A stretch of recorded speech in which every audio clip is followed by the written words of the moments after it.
سلام تانا ببزلكم ويصحون كورة تخاتلتنا لومي إن تسمع زرك وفلي حبرتها كاب كندا تي قدمي سلسته معلتي نخل سب حزينن اقريمون زنبره فصامه مالتون قتلت كلته هصاونتي بولاديوم توايلو بستفلالي محوراو ميديا ان تزرغخ زنبره انتخون ነገር ግን ናይ እዚ ቀታሊ ተዋሂሉ بحقي ዝተተሓዘ مالتون كلته هصاونቱ قتيلو ናብ ፖሊስ ካናዳ ኣብቲ ግዜ ንሱ ኢዱ ዝሃበ ፖሊስ ካናዳ سكاوز على زيا أبيت ما أسرتي كم دصنحو زفلتيو لومي إننا وصل زركب زلو حبريتاجن مالتون فردي بزعباتي كل تدقو قتيلو زتبهاله ودي 37 عدم إيرتراوي كم أون أبزي حز ساعات نخلو بزدنقصن بزقرم ملكعن أنا ولادي أمي إننا بلازمت حدا ودون ألو زي ود زي دما موالعتن مساتيتن زربر إيرتراوي خوينو ترخيو زلو مالتون نايتي كل تهصاونتي قتيلو زلو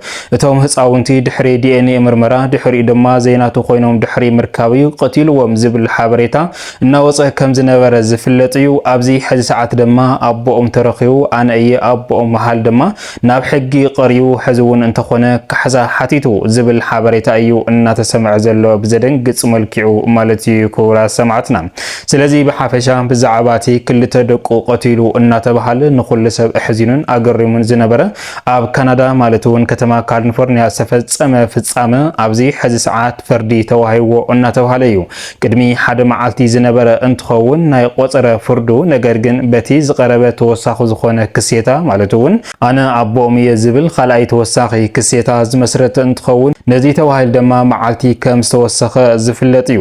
ሎሚ ግን ፍርዲ ኣብ ልዕሊ ክልተ ደቆ ዝቀተለ ወላዲ ተኻይዱ እናተባሃለ እዩ እዚ ፍርዲ ዚኸ እንታይ እዩ ዝመስል ዕድመልክ ዕስራት ወይስ እንታይ እዩ ነታ ወላዲትኸ እንታይ ካሕሳ ተዋህዋ ንዝብል ዝርዝሩ ናዋኹም ከነብል ንኸውን ማለት እዩ ካብዚ ብተወሳኺ ድማ ካብ ጀርመን ውን ኣብዚ ሕዚ ሰዓት ሓድሽ ሓበሬታ እናተሰምዐ ይርከብ ከም ዝፍለጥ ኣብ ጀርመን ዝኣተው ሓድሽቲ ስደተኛታት ብናፃ ኣምሂሮ ንዝተወሰነ 6 ወርሒ ድማ ክፍሊቶም እናኻፈለ እዞም ሰባት እዚኦም ንኽረጋግዑን ቦታ ክሎም ድን ዝግበር ዝነበረ ኩነት ኣብዚ ሕዚ እዋን ተቋሪፁ ሕልፍ ሓሊፉ ድማ ዘለው ስደተኛታት ውን ናብ ሃገሮም እናተመለሱ ይርከቡ እናተባሃለ እዚ خنታይ ይመስል ንዝብል ሓቢርና ንሪኦ ንኸውን ነዚ መደብና እዚ ሓድሽ ተዳኹንኩም ንቻነልና ሳብስክራይብ ናውልኩም አባላትና ላይክ ሼር ናውልኩም መደባትና ስካብ መወዳእታን ሓቢርኩም ናጽንሑም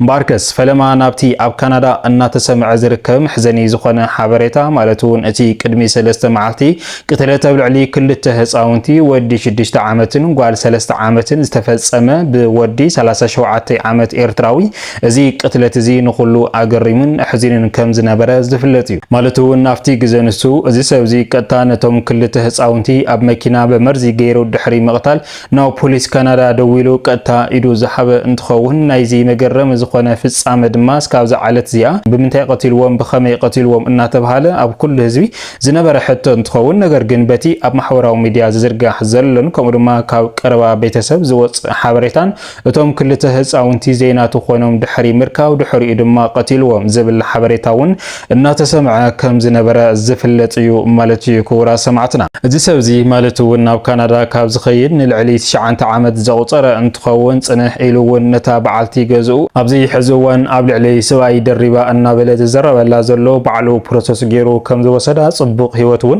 ጀሚሮም ከም ዝነበረ በቀረባ ቤተሰብ ዝነገረሎም እንትኸውን ነገር ግን ኣብ መንጎዞም ክልተ ሰባት ብዝተፈጠረ ናይ ዘይምስምዕማዕ ችግር ማህኒቱን ክልተ ወርሒ ዝኣክል ክልቲኦም ተፈላለዮም ንበይኖም ህይወት ጀሚሮም ከም ዝነበረ ጽንሕ ኢሎም ድማ ብዝተፈላለየ ምኽርታትን ወሃብቲ ርእቶታትን ናብ ሓደ ከም ዝተጠርነፉ እምበኣርከስ ድሕሪ ተፈላለዮም ናብ ሓደ ኣብ ዝተጠርነፍሉ እዋን ብዝመፀ ጥርጣሬ እምበኣርከስ ነቶም ክልተ ህፃውንቲ እዚኦም ኣይናተይን ብዝብል ሓሳብ ኣጥርዩ ናብ ሆስፒታል ወሲዱ ዲኤንኤ ምርመራ ቸክ ገብረሎም ዝኽኣለ ማለት እዩ ክቡራ ሰማዕትና እምበኣርከስ ከም ዝፍለጥ ብዝተፈላለየ ማሕበራዊ ሚድያ ውን እናተዘርግሐ ከም ዘሎ እዚ ሰብዚ ማለት እውን ናብ ሆስፒታል ድሕሪ ሙሳድ እዞም ክልተ ህፃውንቲ እዚኦም ዘይናቱ ኮይኖም እዮም ተረኺቦም ፈለማ ነቲ ወዲ 6 ዓመት እዩ ቸክ ገብረሉ ኽኢሉ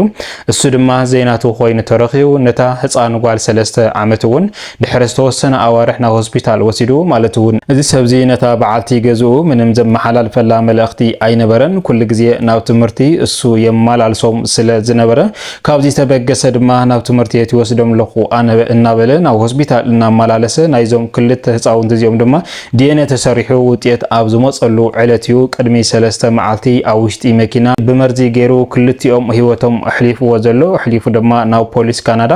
ኢዱ ዝሃበ ማለት እዩ ክቡራት ሰማዕትና ብጣዕሚ መስካሕክሒ ዝኾነ ፍጻመ እዩ ስለዚ ካብዚ ተበገሰ እምበኣርከስ እዚ ሰብዚ ብፖሊስ ካናዳ ተታሒዙ ኣብ ኢድ ቁፅር ሕጊ ውዒሉ ዝተፈላለየ ቃል እውን እናሃበ ከም ዝነበረ ዝፍለጥ እዩ ኣብቲ ናይ ሕጊ ኣካላት ኸይዱ ዝሃወ ቃል እውን እዞም ክልተ ህፃውንቲ እዚኦም ዘይናቱ ከም ዝኾኑ እታ በዓልቲ ገዝኡ ኣብ ልዕሊኡ ካሊእ ሰብኣይ ከም ዝደረበት እዩ እናተሓበረ ነይሩ ማለት እዩ ካብዚ ተበጊሱ እምበኣርከስ ፖሊስ ካናዳ ነዚ ሓበሬታ እዚ ብምእካብን ነታ በዓልቲ ገዝኡ ናብ ናይ ሕጊ ኣካላት ብምጽዋዕ ቃል ብምቕባልን ቅድሚ ሓደ መዓልቲ ዝመሓላለፍ ዝነበረ ፍርዲ ተወሳኺ መዓልቲ ተዋሂቡ እዚ ተወሳኺ መዓልቲ ድማ ምክንያቱ እዚ ሰብዚ ናተይ ኣይኮነን እናበለ ይጸኒሑ እቲ ኣነ ወላዲኦም እየ ዝብል ድማ ቅድሚ ሓደ መዓልቲ ናብቲ ናይ ሕጊ ኣካላት ቀሪቡ ማለት እውን እቲ ኣብ ልዕሊኡ ዝደረቦ ተሰብ ተፈሊጡ እዚ ድማ ኤርትራዊ ዋና መዋልዕቱ መሳቲቱ ዓርኩ ዝነበረ ኮይኑ ነዚ እውን ካሊእ መገረሚ ተፈጢሩ ነይሩ ማለት እዩ እምበኣርከስ እዚ ሰብዚ ኣነ ወላዲኦም እየ ካብ ምባል ሓሊፉ